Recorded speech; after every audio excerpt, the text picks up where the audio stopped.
देखिए, इस तरह के सामंती व्यवहारों की बहुत पुरजोर विरोध होना चाहिए, इसकी मुखालफत होनी चाहिए।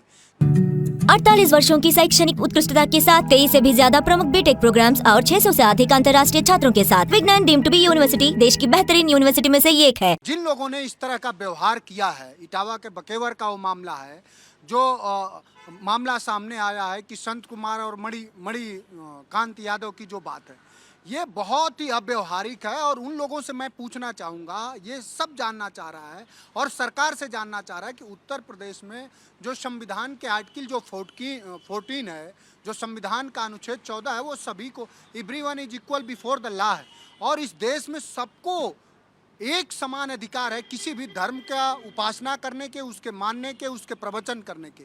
लेकिन इस तरह के लोगों को, सरकार को इस तरह के लोगों के खिलाफ पुरजोर कार्रवाई करनी चाहिए।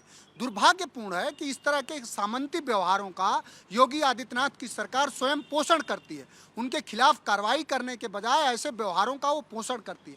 मैं उन लोगों से जानना चाह रहा हूँ, लोग जानना चाह रहे हैं कि आपको किसने ये अधिकार दिया कि भागवत की कथा क्या सिर्फ एक विशेष जाति के लोग ही करेंगे? क्या भागवत की कथा पीडीए समाज के लोग नहीं कर सकते? उनको अधिकार नहीं है भगवान को मानने का?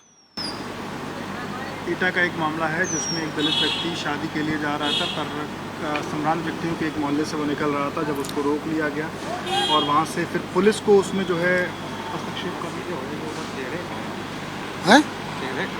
अच्छा, एटा का एक मामला निकल के सामने है जिसमें एक दलित व्यक्ति शादी करने जा रहा था। जब वो सम्रांत व्यक्तियों के एक मोहल्ले से निकला तो उस दौरान उसकी बारात रोकी गई। पुलिस को इसमें हस्तक्षेप करना पड़ा। बीच बचाव में एक पुलिस भी चोटिल हुई है। इस तरह के मामले पूरे उत्तर प्रदेश में आ रहे हैं। वो मुख्यमंत्री के स्वजाति लोग हैं। साफ साफ शब्दों में यह है कि ठाकुर बिरादरी के लोगों ने दलितों को घोड़ी चढ़ने से और उनके बारात चढ़ने से रोका, उन्हें डीजे बजाने से रोका।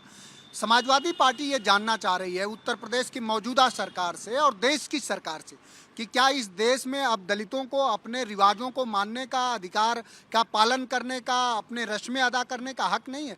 ये उत्तर प्रदेश में ऐसा क्यों हो रहा है कि मुख्यमंत्री के स्वजाति लोग उत्तर प्रदेश की शासन व्यवस्था से लेकर के, पुलिस व्यवस्था से लेकर के, खनन से लेकर के हर जगह उनका वर्चस्व है और वो दलितों पिछड़ों को उनके हक का अनुपालन भी करने देना नहीं चाहते? तो ये तो मुख्यमंत्री के सवाल है कि आप अपने स्वजाति गुंडों का मन इतना क्यों बढ़ा रखा है आपने? क्यों पीडीए समाज को संविधान के जो मूलभूत, जो उनका मौलिक अधिकार है, उनसे क्या दूर रखना चाह रहे हैं आप? उड़ीसा के गंजाम जिले का एक मामला जहां पशु तस्करी के शक में 2 दलितों की बर्बर पिटाई हुई। राहुल गांधी ने भी ये मामला उठाया और उन्होंने कहा कि ये उन लोगों के लिए आईना है जो कहते हैं जाति अब मुद्दा नहीं रहा।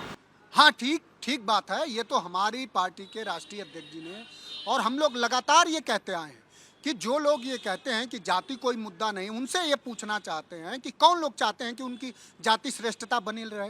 वो कौन लोग हैं? वो कौन कायर लोग हैं? कौन अमानवीय लोग हैं जो ये चाहते हैं कि सिर्फ कथा का अधिकार उन्हीं को रहे, सिर्फ मंदिर में पूजा करने का अधिकार उन्हीं को रहे, सिर्फ विश्वविद्यालयों में वीसी बनने का अधिकार उन्हीं को रहे? ये तो सवाल है ना। तो इस देश में जाति एक महत्वपूर्ण मुद्दा है और जाति विशेष के लोग जो शासन में और जो सरकारों में सर्वश्रेष्ठ और श्रेष्ठता के पदों पर हैं, वो चाहते हैं कि 90% बहुजन सिर्फ इस देश में मजदूर बन के रहे। लेकिन पीडीए की अवधारणा उसी के खिलाफ है। अब 90% तबका अपना आर्थिक, सामाजिक और राजनीतिक हक लेकर रहेगा।